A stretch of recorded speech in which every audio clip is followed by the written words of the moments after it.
I'm just thinking about attention and the ability to focus and sustain attention, but also it's kind of its opposite, the ability we have or might have to withdraw and withhold attention.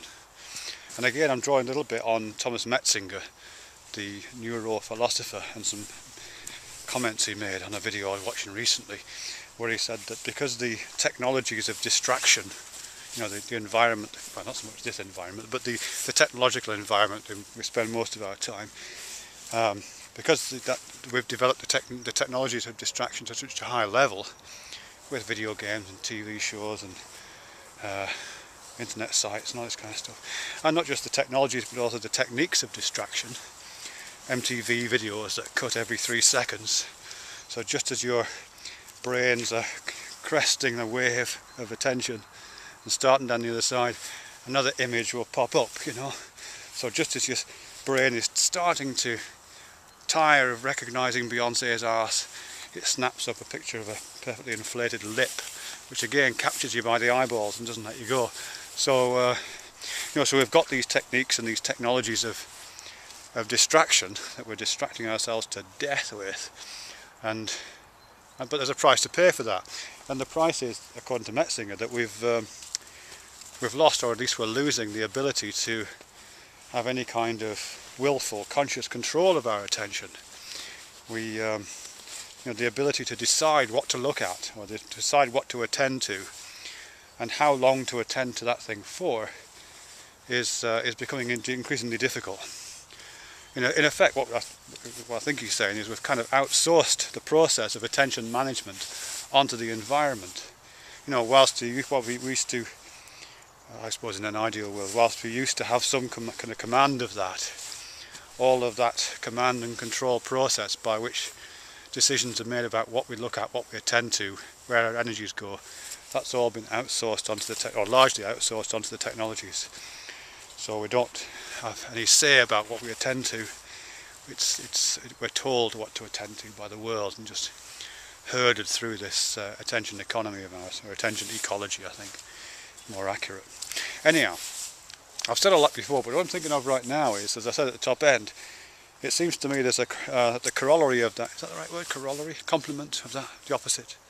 What goes along with that is that not only is it difficult because of this outsourcing process that I mentioned, not only is it difficult to direct and sustain attention, I think it's also increasingly difficult to direct and sustain the withdrawal of attention. It's harder and harder to ignore things, harder and harder to decide to withhold the attention from something and place it somewhere else. You know, and particularly, as I said, because it is an attention ecology where everything is calling out to us, it's hard to ignore any of those hailings, isn't it? I suppose here I'm thinking about YouTube specifically, but I could be applying it elsewhere. You know, we should be ignoring lots of things on YouTube, but on YouTube and on the internet generally, it's almost impossible to ignore stuff. I mean, I don't do it as often as I used to, but certainly if you go to a forum or you go to you know, a comments page on a video or something like that, and something pisses you off, or something pisses me off, and we just, you know, 9 times out of, well, actually I don't do it anymore, but 9 times out of 10 I used to leave a comment to that effect.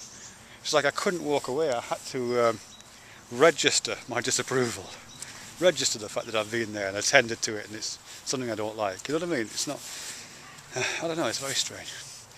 But again, I think the technologies and the techniques that are circulating in things like YouTube make the withdrawal of attention and the ignoring, the conscious control of ignoring, the willful being of an ignoramus, is really hard. I mean, I'll give an example. There's about 4 people on YouTube that I resolutely ignore. I just, you know, they've pissed me off for some reason. Usually because they've been duplicitous, actually, because I've heard them talking about me or seen them talking about me in some of the comments page somewhere, and they've been really nice to my face. That really pisses me off.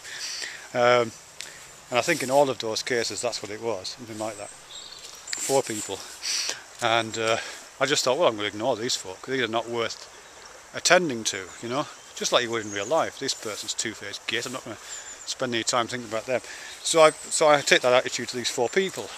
So I never mention their names and never will. I don't respond to their comments or look at their videos or have anything to do with them. You know, that's fine. But it's actually quite difficult. With two of those people it's actually very easy because they just never show up. You know, our paths hardly ever cross. But with two others of those people, our paths do occasionally cross. So I do see some of their videos in the activity stream because somebody who I am in a kind of online relationship with will have favorited it or liked it, so it shows up in the activity stream.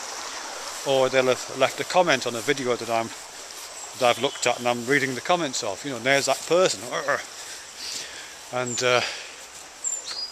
it's hard not to read the comment, it's hard not to click on the video. In fact, it feels in some ways harder to ignore that person. When I see that little icon, there's that little face that I want to ignore, if not punch, it actually feels harder to ignore it than it would just to click on it, you know.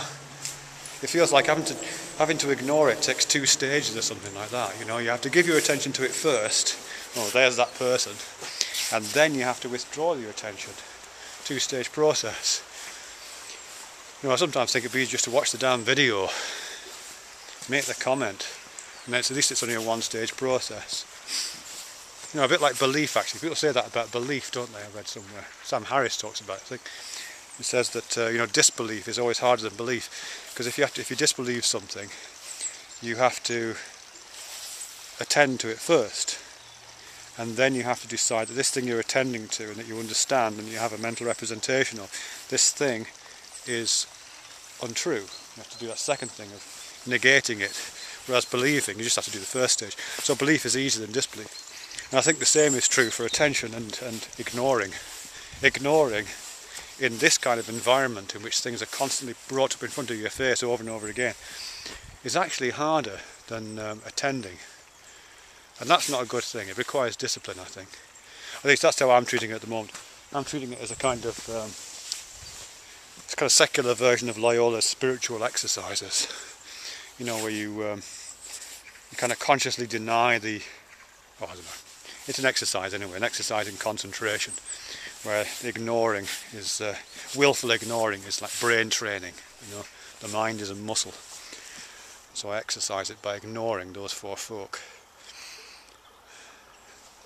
Yeah.